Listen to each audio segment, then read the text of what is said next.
હાલો. હા, શું કરે છે? બસ જો હમણાં જ હવે થોડી નવરી પડી. તમે શું કરો છો? બસ જો હું નવરામાં જ તને યાદ કરું છું. એમ? અરે સવારે તારી બેનપણી મળી હતી મને રસ્તામાં. કોણ? નિર્મળા. શું કહેતી હતી? બસ એનું તો ખબર છે ને તને. વાતો અડધો કલાક ઉભો રાખ્યો મને.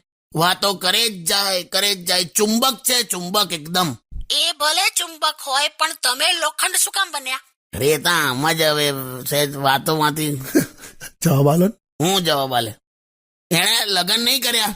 તે તમને નથી ખબર? એટલે કેમ નથી કર્યા? એવું કઈ કે તને કોઈ કારણ કીધું છે? અરે એની મરજી, એને લગ્ન કરવા હોય ના કરવા હોય તમારે શું છે? એટલે જસ્ટ પૂછું છું, તે વખત મારથી ના પૂછાયું એમ. એટલે પણ તમારે પૂછીને કરવું જ શું? તમે શાંતિ રાખો ને હવે. શાંતિ એટલે તને શાંતિથી જ પૂછું છું એમ. જો હવે સ્ત્રીઓને પણ એમની મરજીનું કરવાનો હક છે, ખાલી પુરુષ પાસે છે એવું નથી. મેં ક્યાં એવું કાઢ્યું સ્ત્રી પુરુષનું? હવે સ્ત્રી અને પુરુષ બરાબર છે.